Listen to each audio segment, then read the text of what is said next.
Ay, sorry kuya. Ikaw naman kasi eh.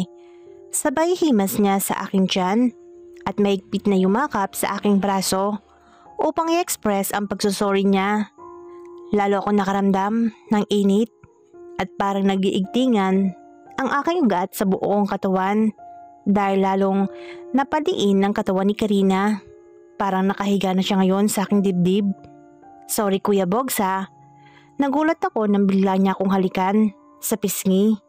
Para sa kanya ay pagsusorry lamang ito, ngunit sa akin ay iba ang ibig sabihin.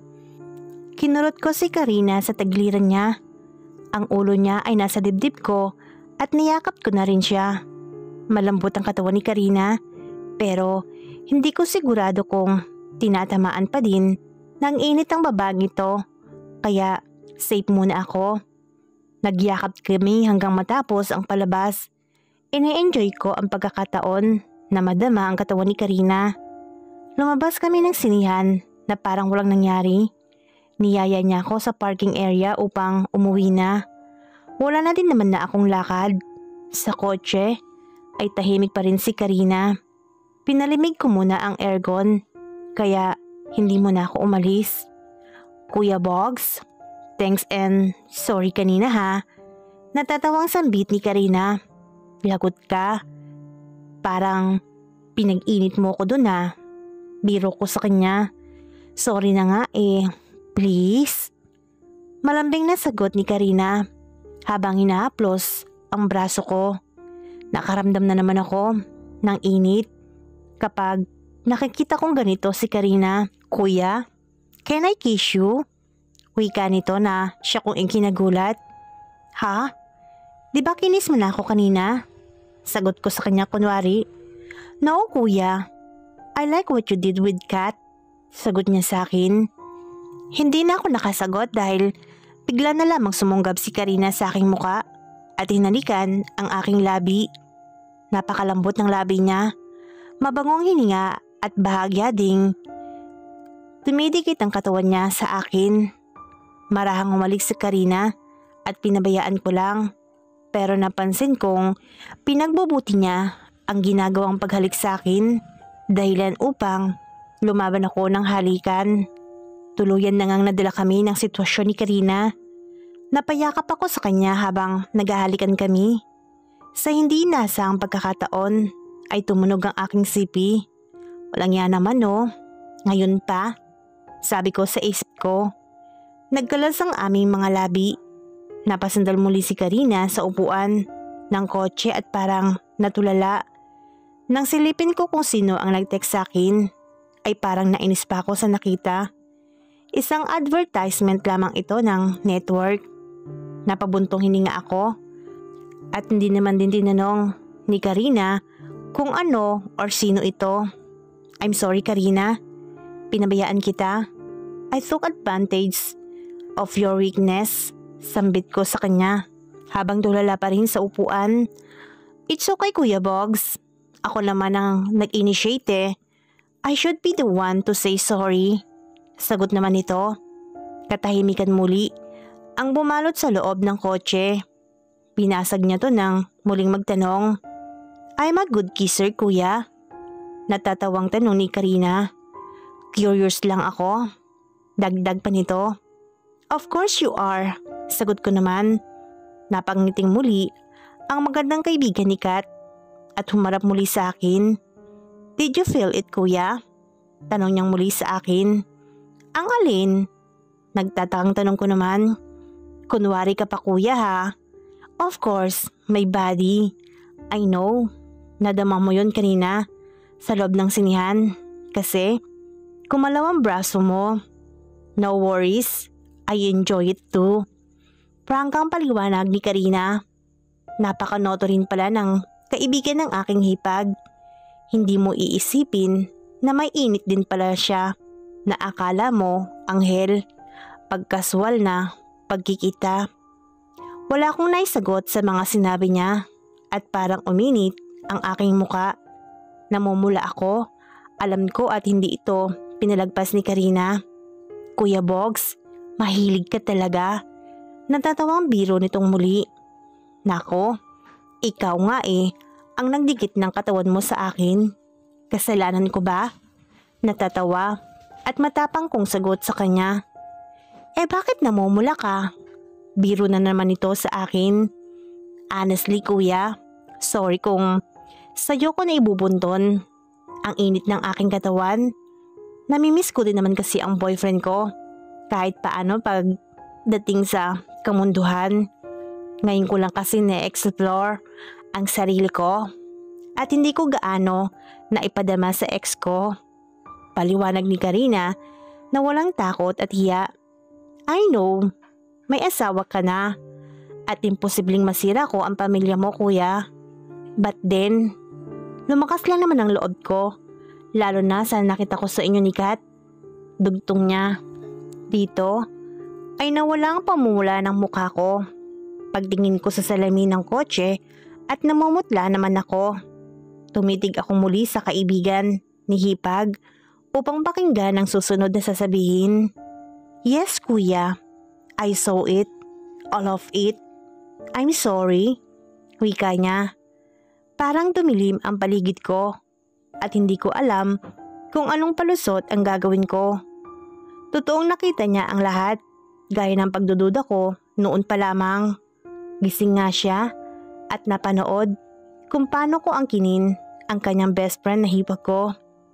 And to be clear Kuya Bogs, I am not blackmailing you. I just need your help. I know you can do it to me. Please kuya. Malambing na tanong ni Karina. Liberated si Karina. Alam kong no strings attached kapag pinatulan ko siya. Nandito na at naipit na ako sa sitwasyon. Kahit sinabi niyang hindi blackmail ito, ay pwede pa rin niya itong gamitin laban sa akin kung sakaling tumanggi ako sa nararamdaman niyang init. Total Karina, nandito na tayo. Naglatagan na tayo ng baraha at nagkasubuan na. May magagawa pa ba ako? Tanong ko sa kanya. Hindi ko pa nga na-try na pasayahin ka. Bilong tugon nito. Sabay tapik sa aking hita. Medyo nawala aking kaba nang magbiro siya.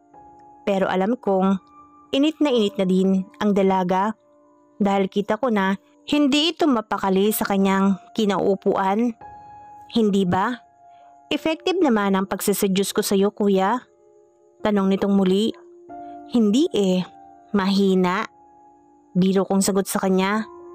At dahil sa sinabi kong ito, ay tila na challenge si Karina dahilan upang hawakan ng aking magkabilang balikat at nagulat ako sa kanyang ginawa. Ganon. Eto kuya, hindi pa ba effective? Ha? Tila nanunubok, natanong ni Karina at sinimulan akong halikan sa labi. Unti-unti akong nakaramdam ng init sa ginawang paghalik sa akin ni Karina. Ayan na, effective na. Natatawang sabi ni Karina. Hinawakan ko si Karina sa kanyang kamay at hinalikan muli.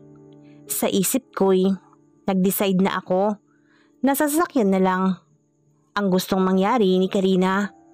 Marahan naglapat ang aming mga labi. Napakalambot ng labi ni Karina. Ilang saglit pa ay hinaplos muli ang isang kamay niya ang aking katawan. Wait Karina, are we gonna do this here? Tanong ko sa kanya nang kumalas ako sa halikan namin. What this?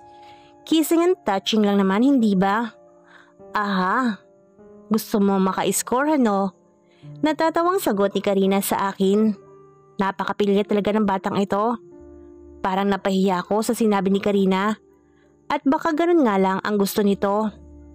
Nagkatitigan kami at parang nag-aasar pang nakangiti na binalik niya habang patuloy ang pagpisil sa aking braso. Bakit hawak-hawak mo pa yan? Kung kiss lang naman pala. Biro ko naman. So, hawakan mo rin ako. Pilyang sagot naman ni Karina. Pagkasabi niya nito, ay naghalikan kaming muli. Marahang halikan din ang tipo ni Karina. Ayaw niya nang laplapan talaga. Nakalika na ng ingay ang tilaga. Kuya, Gusto mo ba na gawin natin ito? Diretsong tanong ni Karina sa akin. Of course. Wait, joke lang ba to? Sagot ko sa kanya. I'm serious, Kuya Bogs. Sagot nito. At akma ng mag-uubad. Pinigilan ko siya dahil baka makahalata ang guard ng mall na matagal na naka-on ang kotse na bawal sa parking area. Wait, Karina. Not here. Right now. Oo. Gusto kong makasiping ka. Pero hindi dito. Paliwanag ko sa kanya. Okay. Let's get out of here. Wika nito. Umayos kami sa pagkakaupo at ibinaba ko ang handbrake upang umatras na. Pababa ng parking ramp ay medyo may pila na sa parking exit upang ibigay ang ticket. Habang nakapila ay nakahawak naman si Karina sa aking hita. I'm so excited, kuya. Wika nito. Pagkalabas ng parking building ay ginilid ko ang sasakyan at nagtanong sa kanya. Hindi ko kasi alam kung saan ko siya dadalhin. Sa kondo ay natutulog si Mrs. Sa bahay naman nila ay tiyak na may tao.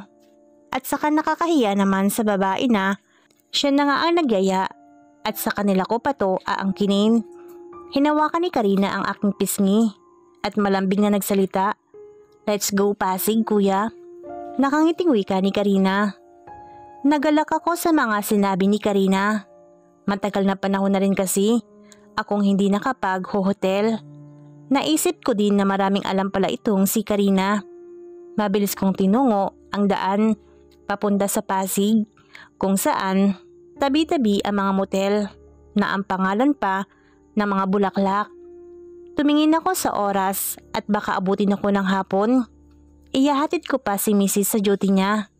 Pero nawawala ang aking gaba kapag hinahawakan ni Karina ang aking katawan. Ngiting-ngiti lamang siya habang ginagawa ito. Init na siguro si Karina. Biniro ko pa siya na hindi ako magaling at wag mag-e-expect. Pero hindi siya naniniwala dahil nakita daw niya paano ko inangkin ang aking hipag. Nakarating kami sa lugar kung saan naroon ang motel. Hindi ako makapili kung saan ang maganda. May mga promo pa nga ang mga ito. We don't have much time, kuya. Try here. Sabay turo ni Karina sa isang motel. Pagpasok sa compound nito ay may sumalubong na attendant. Sir, ilang oras po? Wika nito. Mabilis lang. Short time. Sagot ko naman. Mabilis lang? Natatawang wika ni Karina. Napangiti rin ng attendant sa narinig. Itinuro niya at sinundan ko kung saan ang binuksan na garage door. Ipinasok kong sasakyan at sinarang muli ng attendant ang garage door. Ready? Tanong ko sa magandang kaibigan ni Hipag.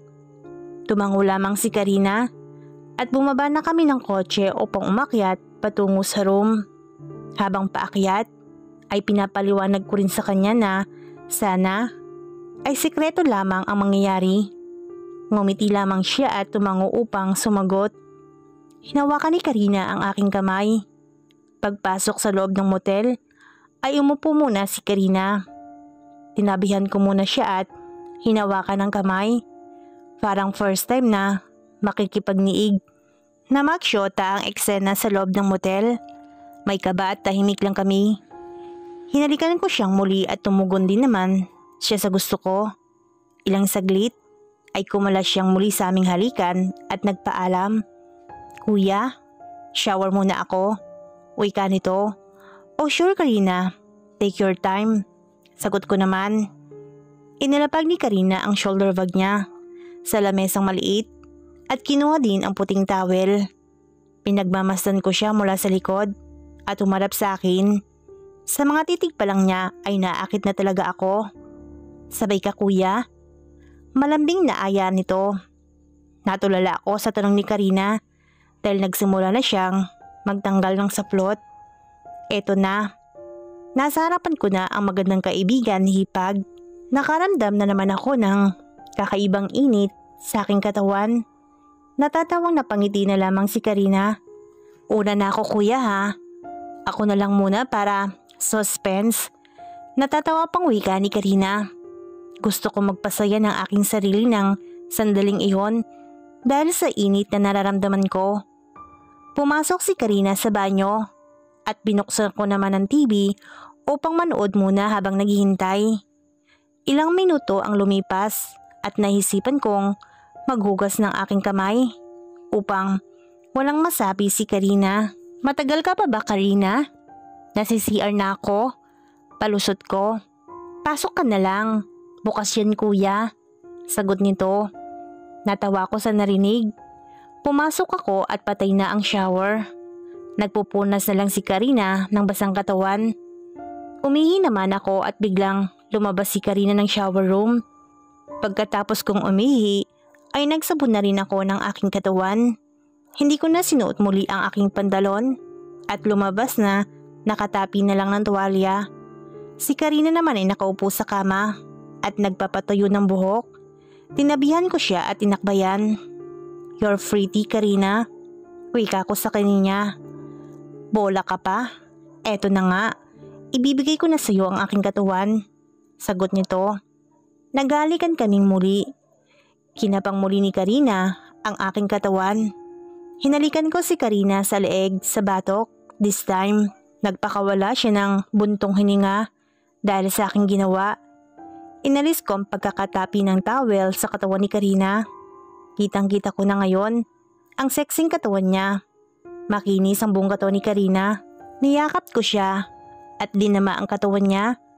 Kahit bagong ligo ay mainit ang katawan ni Karina.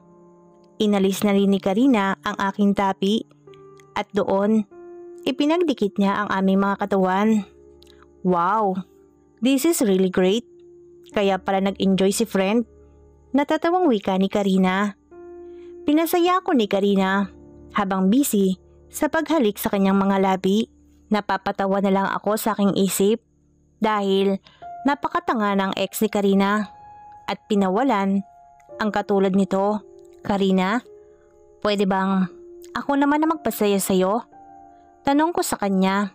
Tumango lamang ang dalaga at inumpisahan ko na itong pasiyahin. Nakalika na ng ingay si Karina dahil sa ginagawa ko sa kanya. Halos makagati Karina ang kanyang labi dahil sa reaction at kiliti. Maingay na si Karina. Hindi niya na kayang pigilan ang nadarama na sensasyon sa mga oras na yon. Kuya, wait lang. Wika ni Karina. Tumigil ako sa pagpapasaya sa kanya. Bumaba ito ng kama. Hindi ko alam kung anong gusto niyang gawin. Wait lang kuya ha, sabi nito. Nagtungo sa lamesa si Karina at binuksan ng bag. Tila may hinahanap. Parang nataranta ito sa nakita niya. Ngumiti lang siya at tumingin sa akin. Kuya, okay lang ba? Tanong ni Karina. Nagtaka ako kung anong tinatanong ni Karina. Unti-unting nawawala ang init na aking nararamdaman. Kinabahan ako sa tinatanong niya. Maaring may nag-text, may nawawala o ano paman. Nang makita ni Karina ay wala na ang init na aking nararamdaman at lumapit siya sa akin. O bakit parang wala ka ng gana? Sabi ni Karina at muli niya akong pinasaya. Habang ginagawa niya to ay humahalik sa akin si Karina. Hindi ko na itanong kung anong nakita niya sa bag niya at muli na naman akong nakaramdam ng init. O ayan na, ready ka na? Bakit parang kinakabahan ka kuya? Tanong ni Karina. Sabi ko naman kanina, okay lang. Tugtong nito. Napapikit ako sa sayang ginagawa ni Karina sa akin. Pagmulat ko ay nakita ko ang kanyang magandang katawan. Kuya, okay lang ba ako? Wala kasi akong dalang protection. Wika ni Karina. Yun palang hinahanap niya sa kanyang bag. Natandaan ko na noon ay nakita ko to sa bag niya nang maiwan niya ito sa aming kondo. Laging handa si Karina. Pero this time ay kaya siguro wala siyang dalang protection. Ay hiwalay na sila ng ex niya. Saan nga naman niya ito gagamitin? Ikaw, okay lang ba sa'yo? Balik kong tanong sa kanya. Well, you and my friend did it without any. Malambing na sagot ni Karina.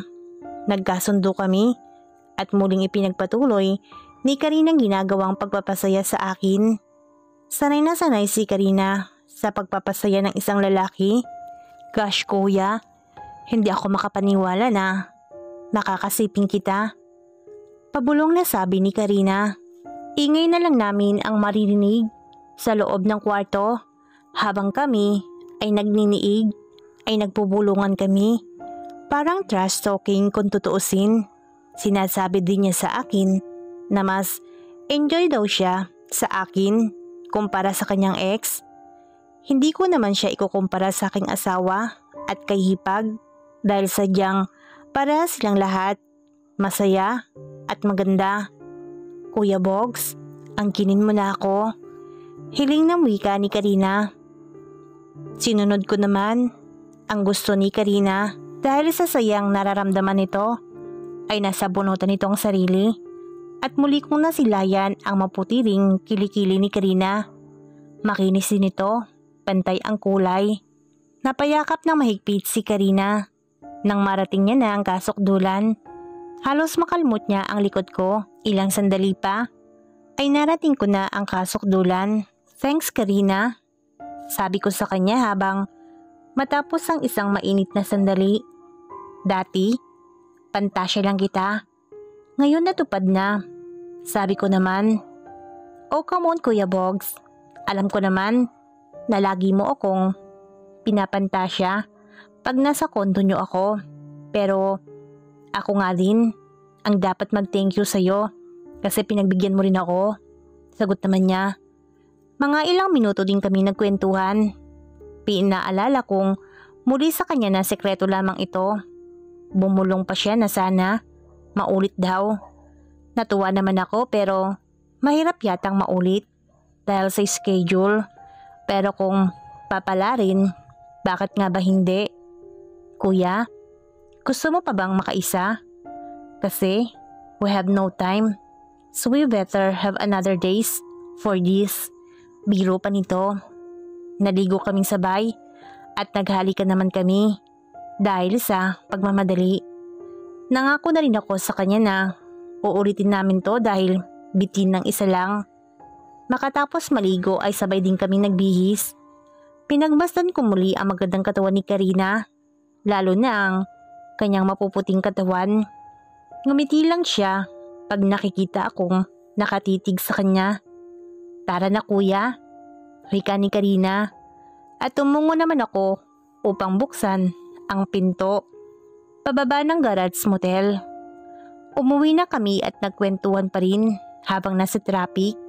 Lalong naging panatag ang loob ni Karina dahil naangkin ko na siya. Sa isipan ko, sana'y hindi na muna mag-boyfriend si Karina. Kasi kapag ka nagka-boyfriend na siya, ay malamang mawala na ako sa eksena. Napaka-selfish ko pero sayang din. Iba rin kasi ang alindog ni Karina. Tumating kami sa kanilang bahay at pinilit akong bumaba ngunit tumanggi na ako dahil hahanapin na ako ni Mrs. Pumayag naman siya at humalik muli sa akin. Humalik sa aking labi at nagpaalam. Bye Kuya Bogs. Thank you talaga ha. See you again. Nakangiting paalam ni Karina. Bumalik na ako sa aming kondo upang ihatid si Mrs. at ibabalita na rin. Malamang magkakatrabaho na akong muli. Pero sa Ortigas na at hindi sa Makati na dating pinagtatrabahuhan ko. Hi babe, how's your day? Bati ni Mrs. pagpasok ko ng unit. Hi babe, everything's went great. Magkaka-work na ako. Masayang sabi ko sa kanya. Naligid sa kaalaman niya ay may iba ding dahilan ang aking tuwa. Hindi na kami nagniig ni Mrs. that night bago ko siya nayatid dahil kulang na rin sa oras. Hindi rin naman siya nagtaka kung bakit hindi ako namilit ng isa lang, gaya ng kagawian namin bago siya pumasok. Hinatid ko si Mrs. sa ospital at dumiretso naman ako kay Kat naman. Nagpark ako dahil wala pa si Hipag sa labasan. Marahil ay baka toxic siya, ika nga. Mga 15 minutes ang lumipas ay tinawagan ko na siya upang alamin kung matatagalan pa ba siyang lumabas. Hello? Uy Kuya Bogs, sorry ha. Napasarap kasi ang kwentuhan namin ni Karina. Nagtatawang wika nito. Bababa na din kami. Sagot ni Kat sa CP. Ano kayang pinag-usapan na magkaibigan? Ito ang tanong sa aking isip ng mga oras na yon. Nag-miss call si Hipag at hudyat na para ako'y tumungo na sa labasan ng ospital upang isakay sila. Mula sa kotse patungong labasan nila ay napukaw na agad muli ang atensyon ko ng kaibigan ni Hipag. Tila mas nag-angat ang kagandahan ngayon ni Karina kaysa kay Hipag. Blooming si Karina. Dala ito marahil ng pagniniig namin kaninang hapon lamang. Si Catherine naman ay haggard. Gawa ng galing siya sa duty. Ganun din naman ang tema ng suot ni Karina. Disenteng-disente. Hindi mo akalahing mahilig sa kamunduhan. Nakaputing blouse at medyo fit at maaninag mo rin ang kanyang itim na panloob pag malapitan. This time ay naka-short naman si Karina. Kahit gabi na ay maputi pa rin ito kapag nasisinagan ng ilaw mula sa kotse. Hi Kuya Bogs, sorry ha. Nasarapan ang usapan namin ni friend. Natatawang bungad ni Kat, sabay sakay sa kotse. Kuya, sabi na natin si Karina ha. Tugtong nito. Hi Kuya Bogs, pasakay ha. Bati naman ni Karina na tila walang nangyari sa amin kanina. Sumakay ang dalawa at tahimik ang loob ng sasakyan. Binuksan ko ang stereo para mabasag ang katahimikan. Ayoko ding mahalata nila kung bakit ako tahimik. Iniisip ko kasi kung ano bang pinag-usapan ng dalawa. Chinismis ba ito? O baka naman naikwento na ni Karina na nagniig kami kanina lang? Akala ko ba nag-extend ka ng duty? Nakipagchismisan ka lang pala? Wika ko na medyo seryoso. Kuya Bogs naman, ang init ng ulo mo. Ngayon lang naman kami uli nagkita ng friend ko. Sorry na po, sagot ni Hipag. May naniligaw daw kasi sa kanyang bago, sabi ni Kat. Ha? Nabigla ko sa nasabi ko na parang nagsiselos. Kakaniig lang namin kanina. Ngayon, may nanliligo na agad. O ako ang tinutukoy nito? Naguluhan ako. I mean, diba? Kabe-break nyo lang ng ex mo? Nagpapaligo ka na agad? Palusot ko.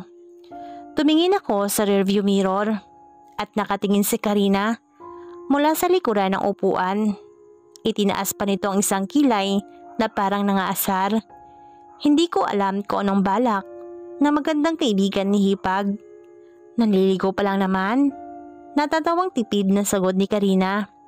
Dapat, piliin niyong mabuti ang gusto niyo. Siguraduhin niyong liligaya kayo.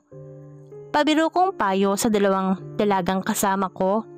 Nagtawanan lang ang dalawa na parang alam ang tinutukoy ko. Sa isip ko'y duda pa rin ako kung naikwento na nga ni Karina ang naganap kanina sa amin. Daan ka muna sa kondo o ididiretso ka sa inyo Karina? Tanong ko, sabay tingin sa salamin. Diretso na ako kuya. Baka dumalaw yung maniligaw ko eh, sagot ni Karina. Kahit di ko girlfriend si Karina, ay parang may selos akong nararamdaman. Tumiretso kami sa bahay nila Karina at nagbeso-beso ang dalawa upang magpaalam. Thanks Kuya Bog sa paghatid. See you guys. Masayang paalam sa amin ni Karina at pumasok sa gate ng bahay nila. Tahimik ako nagmamaneho pabalik ng kondo. Sikat naman ay halos maghilik na sa pagod at nakatulog agad sa upuan ng kotse. Kat, nandito na tayo. Gising na. Hinipo ko ang pisngi ni Hipag upang magising. Mukhang pagod na pagod si Hipag. Parang hindi ako makaka-score ngayong gabi. Pero hindi bale, solve naman ako kay Karina. Hindi na nakakain si Kat. Nakatulog lang ito sa sopa, sa sobrang pagod. Hindi na rin siya nakapagbihis ng pambahay. Ako naman ay walang magawa at nakakahiya naman sa kanya kung gigisingin ko pa upang makipagniig. Pinuksan ko na lang ang laptop ko at nag-Facebook. Nang i-open ko to ay naka-auto login pala. Account ni Hipag ang nabuksan ko. Sinilip ko si Kat at tulog na tulog ito at nagigilik pa. Hinanap ko kung naka-online din si Karina. Sakto at naka-online nga siya. Nagpanggap akong si Kat upang i-chat ang kaibigan niya para alamin ang pinag-usapan nila kanina. Sis, musta? Gising ka pa? Kunwari ay tanong ko. Hi friend, bakit hindi ka patulog? Akala ko ba pagod ka? Sagot naman ni Karina. Nawala antok ko eh. Nag-shower kasi ako. Anong ginagawa mo? Tanong ko. Medyo matagal bago sumagot si Karina. Kinabahan ako. Nag-ring ang CP ni Hipag mula sa bag niya. Nag-log out na ako agad at sinara ang laptop. Natapos ang ring sa CP ni Hipag ay tulog pa rin siya. CP ko naman ang ring. Patay. Si Karina ang tumatawag. Malamang ay sinisigurado niyang si Kat nga ang kachat niya. Hello Karina? Napatawag ka? Kunwari ay sagot ko. Hi Kuya Bogs, si Kat, pwedeng makausap? Hindi siya sumasagot eh. Tanong ni Karina. Huling-huli na ako. Natutulog na siya eh. Sagot kong muli. Ikaw talaga Kuya Bogs? Akala mo, may isahan mo ko ano?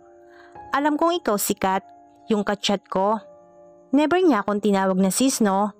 Ikaw talaga? Wala ka bang tiwala sa akin kuya? Hindi ko naman sasabihin ang nangyari sa atin. Paliwanag ni Karina. Wala akong naisagot kaagad. Matalinong babae talaga si Karina. I'm sorry Karina. I didn't mean to do it. Naabutan ko lang kasing bukas ang FB niya. Sagot ko naman sa kanya.